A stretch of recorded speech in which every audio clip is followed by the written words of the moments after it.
Bueno, pues tras la inauguración institucional de este curso sobre conflictos en los mundos de Carlos V, los enemigos del Imperio, vamos a empezar esta jornada que vamos a dedicar a la Europa de los conflictos en ese periodo de Carlos V, y qué mejor manera de hacerlo con el profesor Gustav Jansen. Él es historiador y archivero, nacido en Amberes, académico de la Academia Europea e Iberoamericana de Juste, algo que nos honra decir. Es además profesor emérito de la KU Leuven, la Universidad de Bélgica. Es archivero honorario y ha sido archivero del Palacio Real de Bruselas, jefe de sección de los archivos estatales de Bélgica, además de ser miembro honorario de la Comisión Real de Historia de Bélgica y miembro del Consejo de la Nobleza, también de Bélgica. Es además miembro del Comité Científico de las Rutas del Emperador Carlos V y tiene numerosas publicaciones que tratan principalmente de la historia de los antiguos Países Bajos en el siglo XVI, los reinados de Carlos V y de Felipe II, y de la historia de la monarquía belga y de la archivística. Es para nosotros un gran honor recibirle, y nos va a hablar sobre la rebelión de Gante en 1940 en el contexto de la tradición flamenca de rebeliones contra sus soberanos. Profesor Janssens, bienvenido y tiene la palabra. Muchísimas gracias, Miguel Ángel, por sus palabras muy amables. Quiero también agradecer a los directores del curso, la profesora Rosa María Martínez de Codes y el profesor César Chaparro Gómez, que me han invitado. Es para mí un honor y un gran placer estar de nuevo aquí en Juste, y espero que mi ponencia arroje más luz sobre uno de los primeros grandes conflictos a los que tuvo que hacer frente Carlos V en los Países Bajos. 40 años después de su nacimiento, en el mes de febrero de 1540, el emperador regresó a su ciudad natal. Pero ese no fue un reencuentro feliz. Había llegado a Gante después de una larga ausencia para castigar a la ciudad por su rebelión. En la actualidad, Gante todavía mantiene una relación muy ambigua con uno de sus hijos más conocidos. Cada año, desde 1974, con motivo de las fiestas de Gante, se conmemora la humillación de la ciudad con un desfile de los portadores de sigas, stropdragers en neerlandés. En Gante también hay una estatua dedicada a Carlos V, aunque llegó muy tarde, es decir, en 1966. Y desde 1993 esta estatua se encuentra en una plaza cerca de donde estuvo la corte de los príncipes, en neerlandés het Prinsenhof, la residencia donde antaño estuvo la cuna del príncipe, que más tarde sería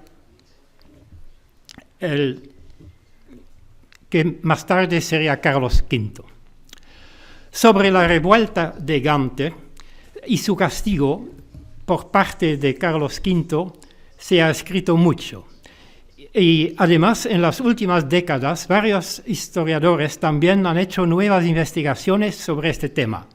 La invitación para intervenir en este curso, dedicado a los conflictos en los mundos de Carlos V, me ofreció la oportunidad de presentar aquí estos resultados de la investigación de algunos colegas historiadores belgas.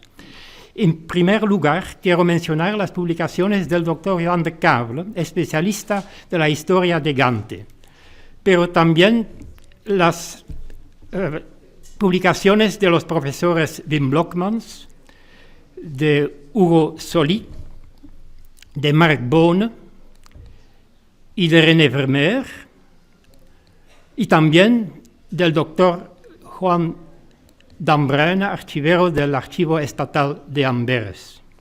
En España, el profesor Carlos Marchán Fernández de la Universidad de Valladolid ha dedicado unas páginas a la rebelión de Gante en su libro La hispanofobia desde Flandes al separatismo.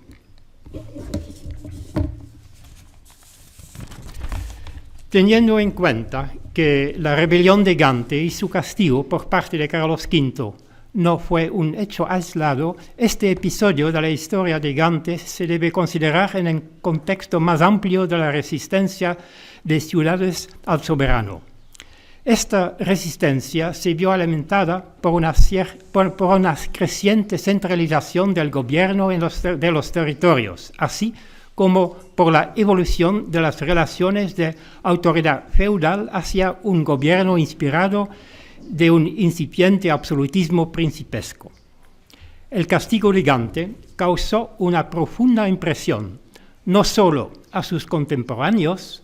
Su recuerdo ha perdurado tanto en Gante como fuera de ella, tanto en el periodo de la Guerra de Flandes durante el reinado de Felipe II, como mucho después, hasta nuestros días. El castigo era muy concreto, pero también iba acompañado de mucho simbolismo que dejaba clara la pretensión de Carlos V, es decir, el deterioro de la identidad urbana. Junto con Brujas y otras ciudades flamencas, Gante era uno de los centros más importantes del condado de Flandes. La prosperidad de la ciudad se sustentaba en el comercio y en la industria. Los sectores que habían hecho grandes a las ciudades flamencas eran principalmente el comercio y la industria textil. Por consiguiente, que los intereses de los gremios de artesanas desempeñaran un papel importante en la resistencia de Gante contra Carlos V, se puede considerar algo lógico. La estructura política de Gante era un régimen de 3 cuerpos, los llamados 3 miembros o grupos urbanos. Es saber, en primer lugar, los patricios, de poorters en neerlandés; segundo, los gremios artesanales menores; y tercio, los gremios textiles, de los que los tejedores de paños eran los más importantes. La gobernanza urbana la comprendían 2 colegios escabinales o concejales, de 13 miembros cada uno. Estos concejales fueron responsables de la administración, de la defensa, de la justicia, de los asuntos sociales y del contacto con la autoridad central de la ciudad. Los mandatos en los colegios escabinales se dividían de manera proporcional entre los 3 cuerpos, 6 para el patriciado, 10 para los gremios menores y otros 10 para los tejedores. Claro está que los gremios representaban la parte más importante de la población de la ciudad y por lo tanto en los colegios escabinales. La misma estructura corporativa también se ve en el Consejo Amplio de la ciudad. Este consejo se componía de una decena de patricios, el decano superior y los decanos de los 53 gremios menores, el decano superior de los tejedores y los decanos de los 5 pequeños gremios del paño. Los miembros de los colegios escabinales también formaban parte de él.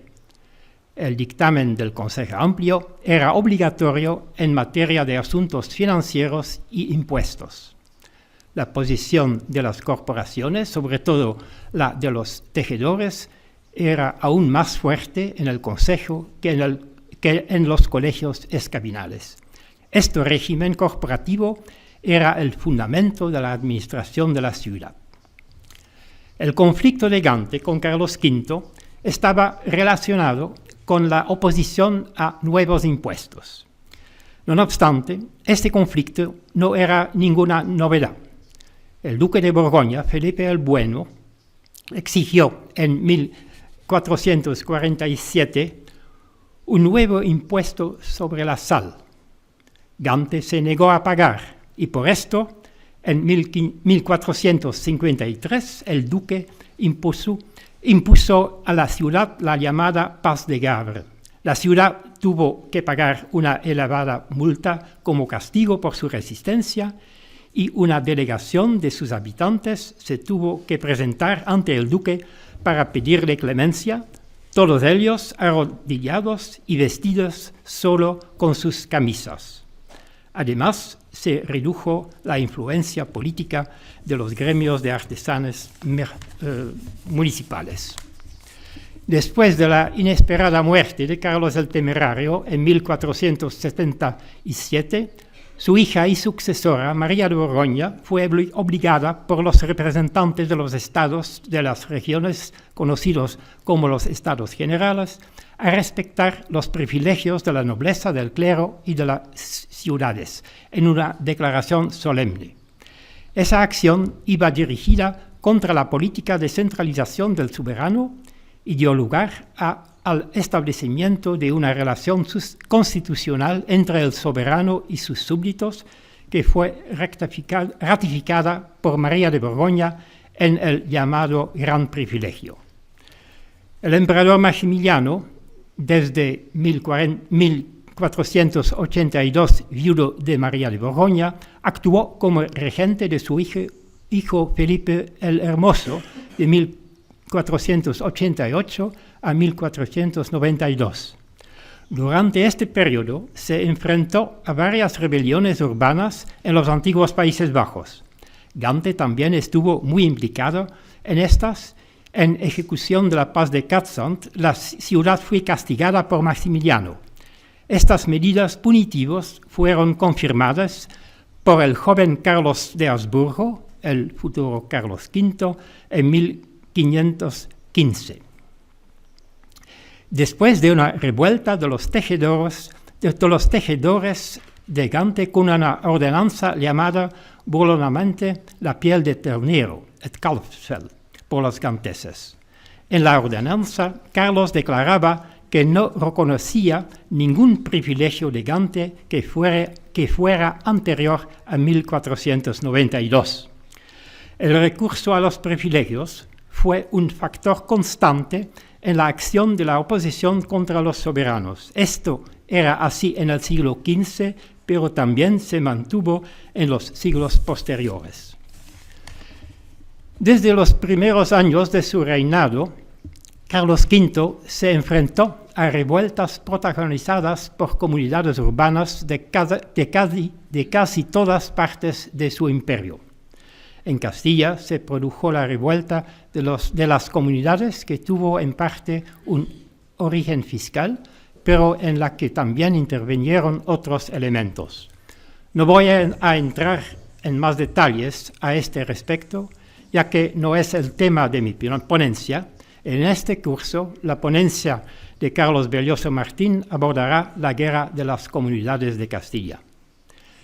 En los antiguos Países Bajos, la gobernadora María de Hungría actuó contra los gremios de Bolduque en 1525, y lo mismo ocurrió en Bruselas y en Utrecht en 1528.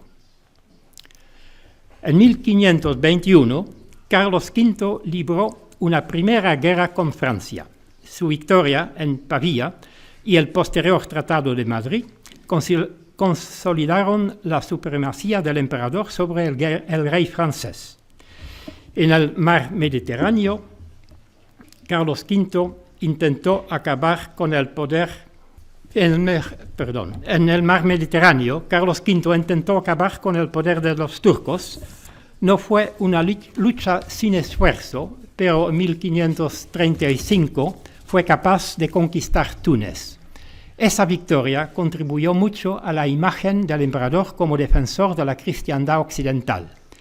Y una hermosa serie de tapices que hoy podemos admirar en Madrid representa el evento. Después de que el rey francés Francisco I invadiera Artesia en 1537, María de Hungría convocó a los Estados Generales de los Países Bajos para pedir un impuesto de guerra. Todas las regiones aceptaron pagar, pero hubo división en opiniones en el condado de Flandes, que supuso que esta región tuviera que pagar una contribución de 400.000 florines. Brujas, Ypres y el Franco de Brujas estaban de acuerdo, pero Gante se negó, proponiendo enviar soldados a su cargo, como era la costumbre de antaño. Esta propuesta fue rechazada por la gobernadora, tanto por razones de principios como prácticas. En la discusión, Gante invocó la unanimidad exigida por el gran privilegio de María de Borgoña, pero Esta unanimidad fue omitida por la gobernadora, que reaccionó indignada y opinaba que el emperador debía castigar a Gante de manera ejemplar. Como Gante persistía en su negativa, María de Hungría insistía a su hermano a acudir a los Países Bajos para poner orden y dejar claro a los ganteses quién era señor y quién súbdito. A partir de entonces, la tensión aumentó y se produjeron varios incidentes durante el verano de 1539. Los gremios artesanos se arman, estalla una huelga y se rompe la piel de ternero. Un acto con un claro mensaje simbólico y político.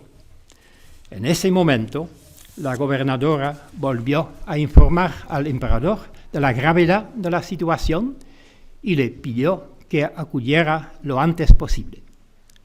Para calmar los ánimos, María sugirió a los ganteses que depusieran las armas y volvieran al trabajo mientras esperaban la llegada del emperador, algo que el Consejo Amplio de la ciudad cumplió. Mientras tanto, Carlos V había preparado todo para su viaje a los Países Bajos. Viajaría hasta allí cruzando Francia. Carlos partió de Madrid el 10 de noviembre de 1539 y llegó al territorio francés en Bayona el 27 de noviembre del mismo año. Allí fue recibido por el heredero al trono francés, Enrique, y por su hermano Carlos, duque de Orleans. Después de atravesar Francia, Carlos V llegó el 29 de enero de 1540 a Bruselas. El sábado 14 de febrero de 1540, el emperador entró en Gante junto con María de Hungría, un gran séquito de nobles y una fuerza militar importante. El 24 de febrero de 1540, el día de su cumpleaños, el emperador hace comparecer ante él al Consejo Municipal de Gante en la corte del príncipe. En ese lugar, el procurador general del Gran Consejo de Malinas, el más alto tribunal de los Países Bajos, enumeró todos los delitos cometidos por los ganteses, acusó a Gante de lesa majestad y concluyó que tanto la ciudad como sus ciudadanos habían perdido su vida, sus bienes y sus privilegios. El 6 de marzo, los escabinos de Gante se disculpan ante el emperador y señalan en su defensa la existencia de sus antiguos privilegios. Culparon de los disturbios y desórdenes al mal gobierno que se había sufrido el país debido a la ausencia del emperador. El abogado fiscal refutó todo esto y anunció que el emperador decidiría el castigo. El 17 de marzo, 9 instigadores de los disturbios del año 1539 fueron decapitados. Mientras tanto, también habían comenzado los preparativos para la demolición del barrio de San Bavón, un barrio al lado de Gante. El 29 de abril, el emperador hizo leer las disposiciones penales. Durante aquella sesión, los concejales y los decanos de los gremios se arrodillaron a sus pies para escuchar la sentencia. Fueron declarados culpables de deslealtad, desobediencia, sedición, rebelión y lesa majestad. Se retiraron todos los privilegios y se confiscaron los documentos que contenían los privilegios. También se confiscaron los bienes de los gremios y se ordenó retirar del campanario la gran campana llamada Roulant. También se ordenó que se demolieran las puertas de la ciudad y que se construyera una ciudadela donde se encontraba la antigua y prestigiosa abadía de San Bavón.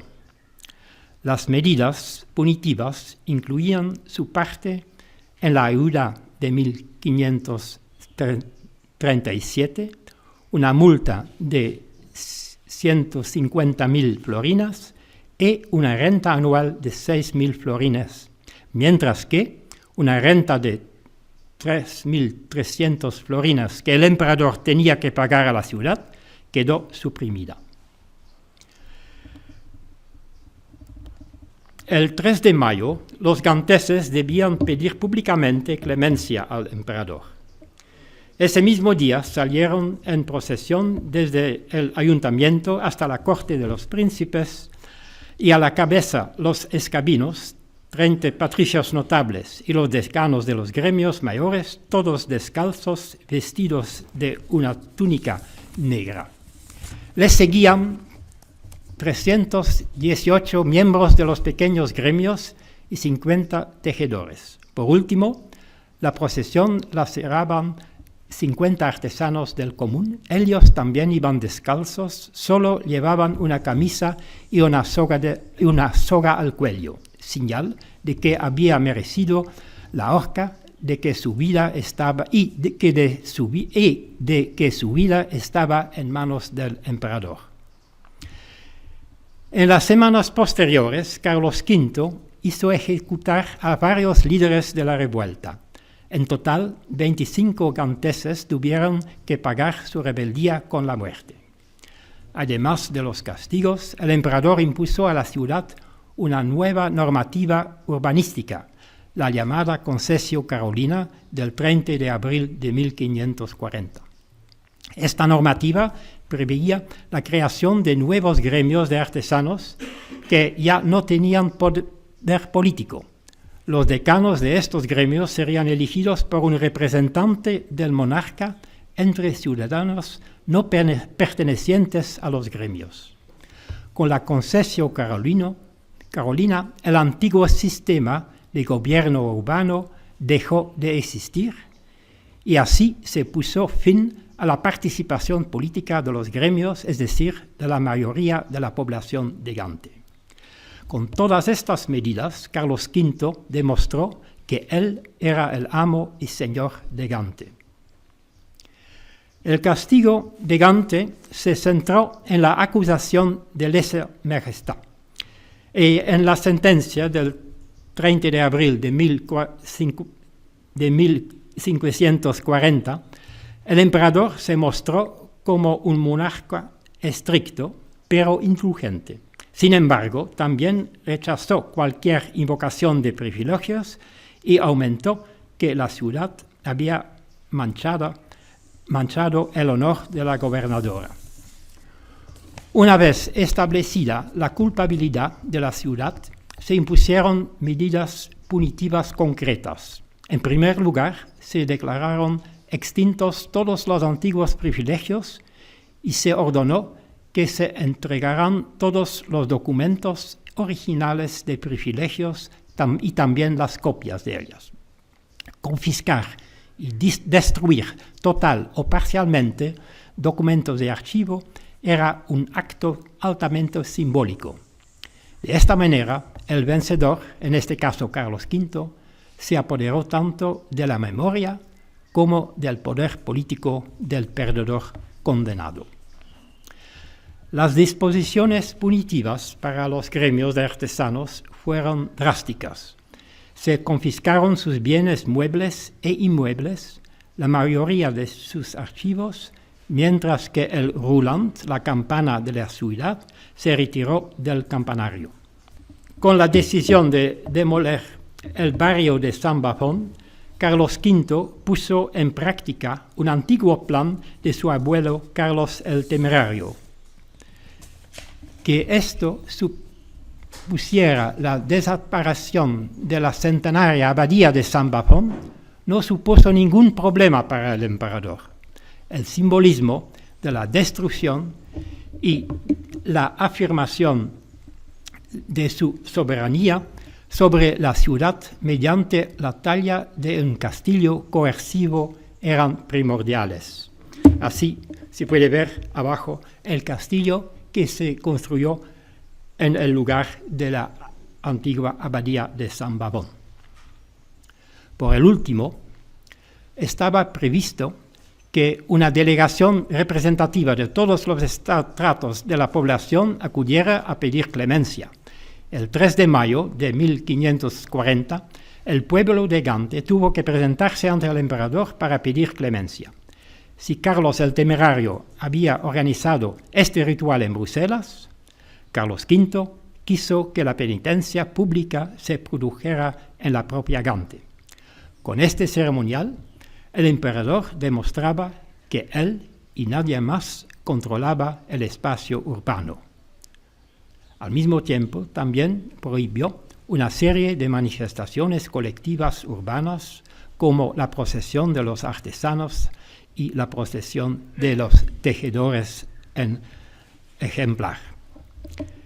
Bien es cierto que todos estos castigos no eran nuevos ni excepcionales.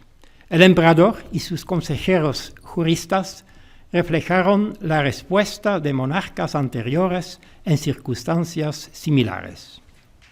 Para ser justos, debemos añadir que algunos documentos necesarios para el gobierno de la ciudad fueron devueltos al ayuntamiento ya el 11 de mayo del año 1540, que no se demolieron todas las puertas de la ciudad y que la campana Roland también se devolvió y que en junio fue perdonada una parte de la multa.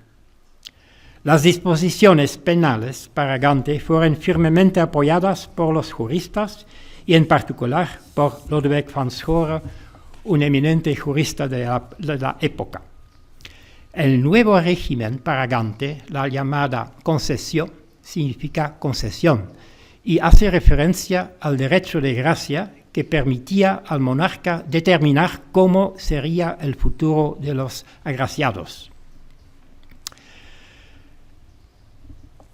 Por último, unas breves palabras sobre el recuerdo a Carlos V, tal y como se vivió y se sigue viviendo en los antiguos Países Bajos y posteriormente en la joven Bélgica.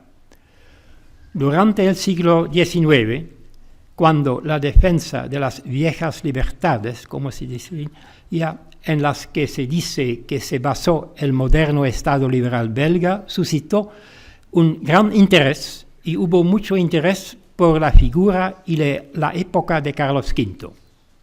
Además de las historias sobre el buen emperador, se produjeron numerosos retratos póstumos oficiales del emperador. Destacan, por ejemplo, un retrato pintado y destinado al Palacio Real de Bruselas. En el siglo XIX, Gante no concedió ninguna estatua a Carlos V. Allí, el recuerdo del castigo de 1540 todavía era demasiado fuerte. En 1843, el poeta flamenco Prudence van Duyse, uno de los grandes adversarios de una estatua dedicada a Carlos en Gante, pidió entonces a la gente que no rehuyera el nombre burlón de portadores de soga, stropdragers en neerlandés, y escribió: «No guardes silencio sobre la soga, se lleva alrededor de un cuello libre». Carlos V, en cambio, figura bien y verdaderamente desde el siglo XIX en la Galería de los Buenos Monarcas Belgas, en el hemiciclo del Senado belga, junto con el duque borgoñón Felipe el Bueno, la infanta Isabel y su esposo el archiduque Alberto, además con la emperatriz María Teresa de Austria, del siglo XVIII. Ahora en Bruselas, la procesión del Ommegang sale todos los años y en ella se representa la entrada de Carlos V en 1549. Esta es una celebración en la que no hay lugar para reflexiones reflexiones críticas sobre el emperador o sus acciones contra ciudades o súbditos rebeldes. En Gante, la procesión de los portadores de la soga sale todos los años. Es un recuerdo al castigo de Gante. No es algo descabellado que muchos ganteses pronuncian entonces en silencio o en voz alta su divisa ni plöyen, es decir, no doblegarse. El castigo de Gante es un episodio importante de la historia de Gante. También es un episodio importante en la larga tradición de conflictos entre el monarca y sus súbditos en los antiguos Países Bajos.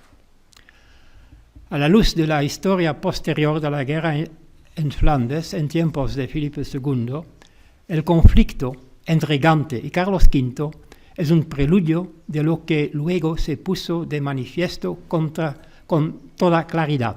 Se trataba de un conflicto entre quienes, aferrados a privilegios consagrados por el tiempo y, por así decirlo, en consulta con el soberano, que deseaban ejercer el control sobre la gobernanza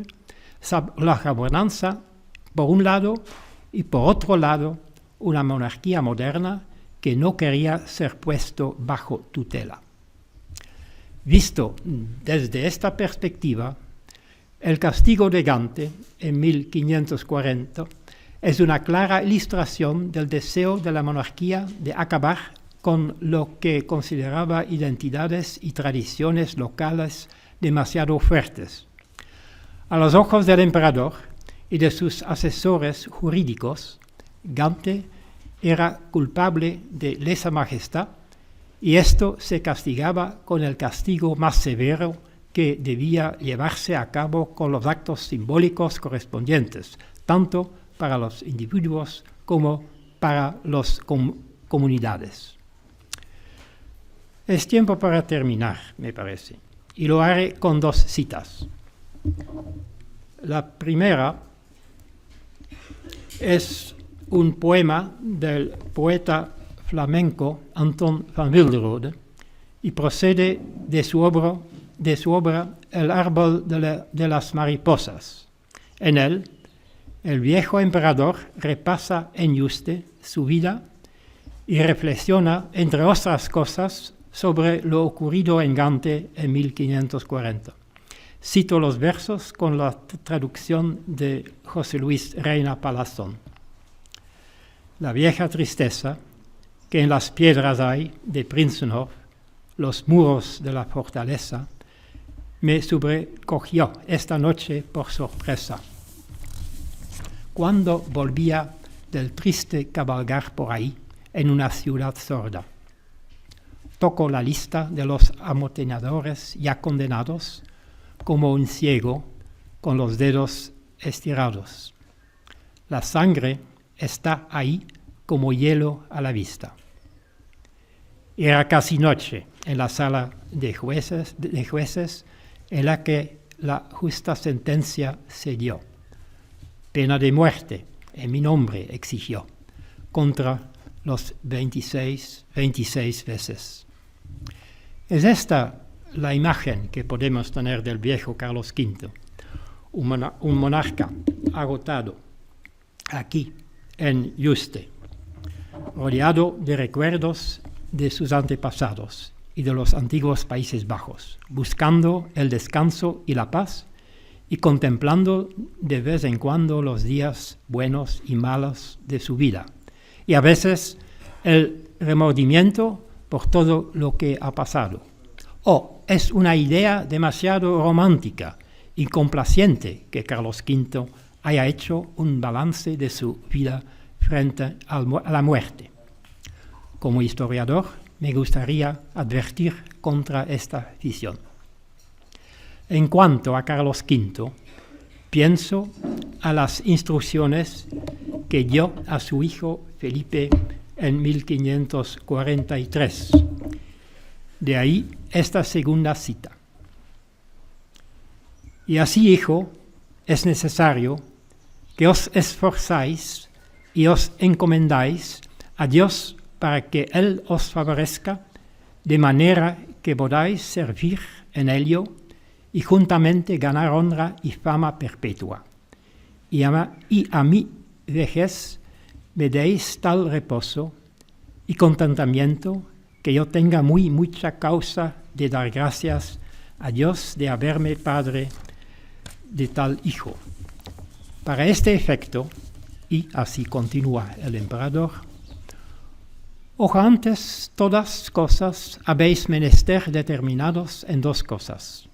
La una y principal, tener siempre a Dios delante de vuestros ojos y ofrecerle todos los trabajos y cuidados que habéis de pasar y sacrificaros y estar muy pronto a ellos. Y lo otro, creer y ser sujeto a todo buen consejo. Este concepto aparece tanto en la correspondencia de Carlos V como en tratados contemporáneos sobre la tarea del monarca. Los gobernantes, como Carlos V y más tarde su hijo Felipe II, estaban convencidos de que tenían una misión divina. Creían que, como gobernantes y jueces, pensaban en el bienestar y nada más que en el bienestar de los súbditos. Al fin y al cabo, el soberano era vicarius Dei, es decir, el representante de Dios en la tierra.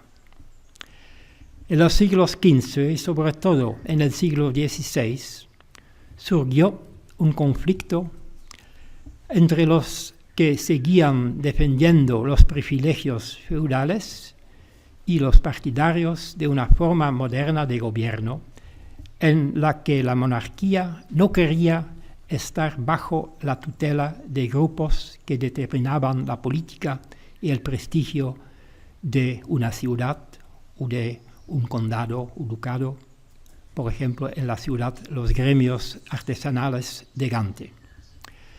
La conciencia de sí mismo de una ciudad se hace visible en diversos símbolos y se manifiesta con rituales. Si se quería deteriorar esta conciencia de sí mismo, es decir, la identidad de la ciudad, se utiliza también símbolos y rituales. Y eso es lo que deliberadamente hizo Carlos V en 1540 en Gante. Gracias.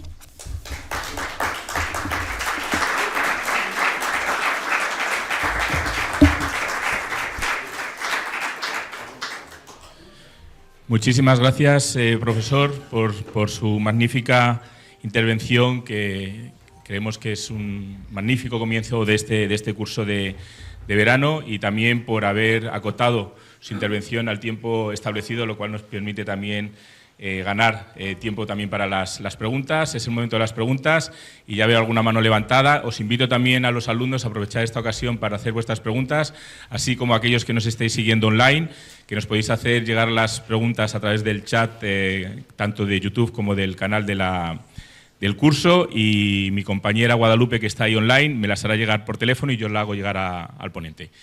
Profesora, ¿se presenta? Sí, buenos días a todos. Soy Concha Navarro, catedrática de Historia de América de la Complutense y una fiel en estos cursos, porque soy una enamorada de estos cursos. Bueno, es una curiosidad. Vamos a ver, entiendo que los gremios que lideran este movimiento son los tejedores, sí, pero me gustaría saber si hubo un movimiento en el liderazgo o siempre lo mantuvieron los tejedores. O sea, si algún otro gremio, porque entiendo que el liderazgo en general es muy personal, entonces si en algún otro de los gremios surgieron y tuvieron el poder suficiente para enfrentarse a los tejedores. Es una curiosidad. Muchas gracias. Sí, los tejedores eran los principales, los más numerosos, pero los otros gremios también apoyaron el movimiento de rebelión, sí. Han tenido una fuerte conciencia de su poder en la ciudad y entonces en su reacción contra decisiones del gobierno central. aquí en este lugar contra los impuestos de guerra que se ha impuesto la gobernadora en el nombre del emperador, claro. Sí. Muchísimas gracias. Otras preguntas por parte del público. Soy Manuel Herranz. Yo le quería preguntar hasta qué punto a la hora de actuar Carlos V puede tomar como referencia, por ejemplo, a su abuelo Maximiliano cuando también condena a Brujas por su revuelta, y hasta qué punto es necesario dentro de la figura del monarca, cuando hace este tipo de condenas, luego dar un toque de gracia para no aparecer con esa imagen de tirano. Sí, es importante su reflexión. Y el emperador como soberano es un soberano clemente. Es decir, su tarea es castigar, pero también hacer perdón. Y la clemencia forma parte de la actuación de un soberano, como ha hecho todos los soberanos, no obstante que el castigo fue duro. Pero el ritual de pedir perdón está incluido en todo el conjunto, es un ritual también para conciliar el soberano con sus súbditos y los súbditos con su soberano. Soy Carlos Belloso, profesor de Historia de la Universidad de Valladolid. El tema del perdón, de la clemencia regis, ¿no? La clemencia real. Claro, si hago esa comparación entre esta rebelión en Gante y los comuneros, claro, hay una diferencia evidente. Parece que en Gante sí que fueron perdonados todos y bueno, se pasa página y se olvida y siendo Gante algo que yo creo que le dolió mucho al emperador, siendo el lugar donde él había nacido, y yo creo que le llegó al corazón, le afecta mucho. Sin embargo, en las comunidades, aunque hay ese perdón general el Día de Todos los Santos, el 1 de noviembre, sin embargo, de ahí, más que un perdón general, se saca un listado con 293 exceptuados a los que se les mantiene la condena a muerte y la incautación de bienes. Y de hecho hubo personajes, a María Pacheco, la viuda de Padilla, donde no se la va a perdonar nunca. Es decir, hay 293 que se les va a perseguir durante toda su vida. Muchos han huido a Portugal y van a morir en ese exilio. Entonces sí que hay diferencias y esa clemencia parece que no se aplica igual en todos los lugares. Sí, de verdad.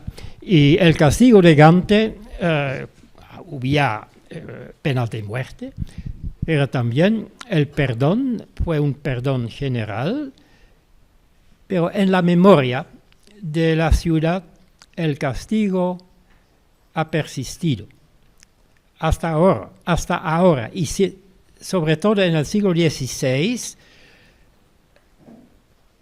en la época de Felipe II, se refiere siempre al castigo de Gante como ejemplo de castigo, y también se refiere a la revuelta de las comunidades de Castilla, y me recuerdo que en 1570, la época del perdón general en Flandes, bajo el régimen del duque de Alba, los estados generales han sido recuerdo al perdón de Gante y también al perdón de las comunidades.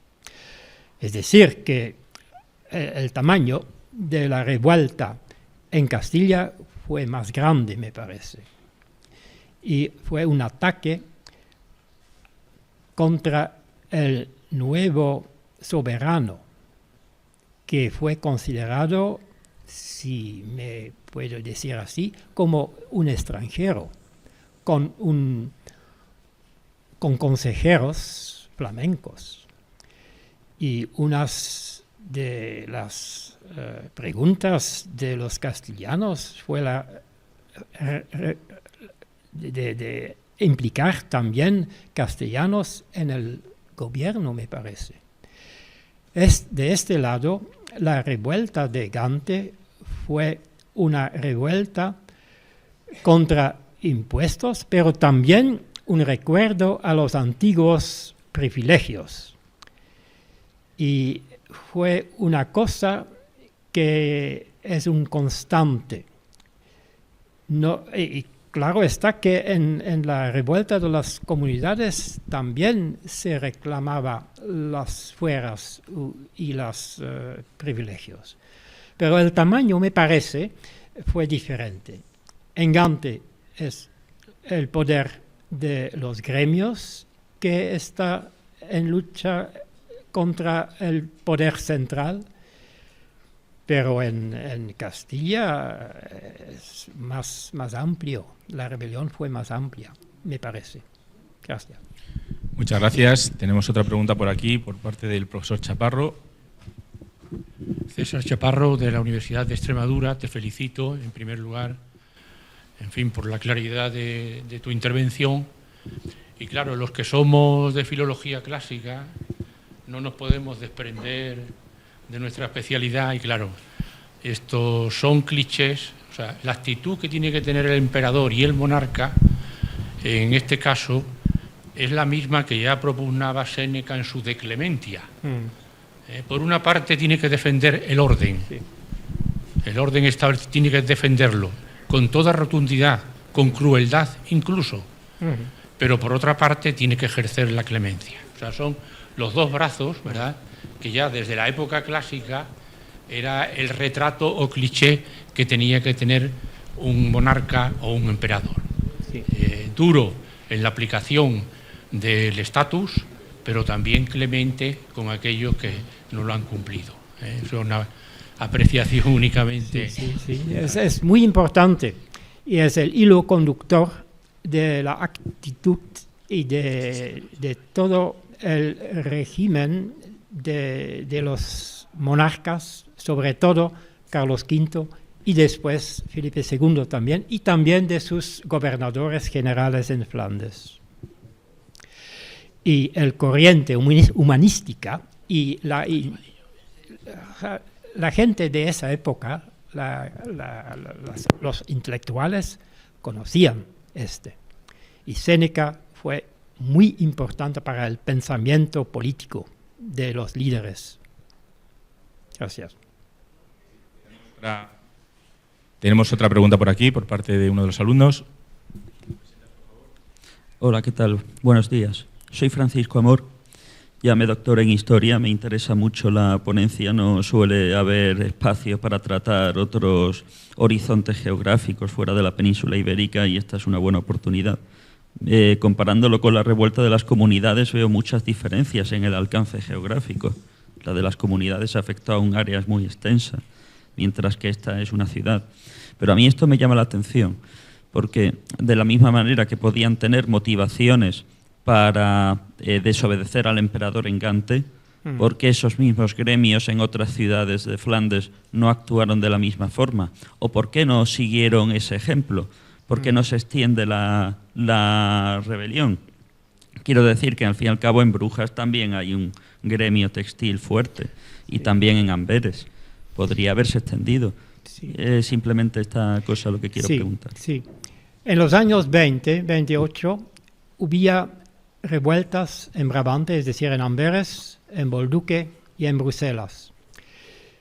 Pero en la época que hemos tratado aquí, en 1540, me parece que la importancia de los tejedores y el tráfico de tejidos, tráfico de lana y todo, con Inglaterra, pero también con Castilla, fue muy importante por la gente en Gante sobre todo. Y el comercio fue importante para Brujas y después, a partir de los años 20, Amberes es la ciudad más importante, pero los tejedores se han mantenido el poder político en Gante. Y es la única ciudad donde el poder político fue en las manos de los gremios de textiles. Sí. Es un ejemplo. Es el único caso, me parece, de un poder político así fuerte en las manos de gremios. Y entonces fue el conflicto nació de este. Muchas gracias, profesor Jaime Contreras. Soy Jaime Contreras, catedrático de Mérito de la Universidad de Alcalá. Bueno, quería simplemente un comentario, primero para felicitar su intervención, como siempre sabia y muy documentada. Y en segundo lugar, me gustaría enlazar mi comentario con el que ha manifestado el compañero y el profesor Olloso. Me interrogo sobre el problema de la distinta naturaleza del conflicto de Gante con el movimiento comunero. En el movimiento comunero no se juzga un problema de gremios, no. Se juzga un problema de señoría, es decir, de soberanía. Lo que las comunidades quieren, es mi opinión, y quería simplemente comentarlo con usted, lo que las comunidades quieren es ser alternativa política al emperador. Sí. A través de la comunidad. Y la comunidad es el reino. Y las ciudades se consideran que son el reino o parte del reino. Por lo tanto, no es una cuestión de gremios, es una cuestión de entidad política soberana. Sí, es una cuestión de soberanía en las comunidades. Muchísimas gracias. ¿Alguna otra pregunta por parte del público? Ha hecho mención, aprovecho mientras tanto, ha hecho mención a esos efectos, ¿no?, que todavía había tenido dicha revuelta, dicho castigo en Gante, ¿no?, y en general en Bélgica. ¿Nos podría decir cómo se ve hoy en día? Porque sí que se sigue conmemorando ese castigo, hay una procesión anual. Sí. ¿Cuál es el sentimiento de los ganteses con respecto a la figura de Carlos V hoy en día, o en Bélgica en general, con respecto, teniendo en cuenta este conflicto, esta rebelión? Hoy en día, en Gante sobre todo, tienen una relación ambigua con el emperador. Pero al lado de esto, por la comunidad belga, por los flamencos y también por los valones, y sobre todo en Bruselas, el emperador es el buen emperador. Sí. Y ese se explica en contraste de su sucesor, de Felipe II. En su reinado hemos conocido la Guerra de Flandes. En mi opinión, Felipe II ha continuado la política de su padre. Y, por ejemplo, las ordenanzas contra los protestantes tienen su origen en la época de Carlos V. Y es Felipe II que ha hecho lo mismo. Sí. Pero se ha olvidado esto por el lado de Carlos V, y en oposición, Carlos es el buen rey, el buen emperador, y Felipe II, según la leyenda negra, es el malo. Pues muchísimas gracias, profesor. Hemos agotado nuestro tiempo, así que un gran aplauso para el profesor y pasamos a la siguiente ponencia.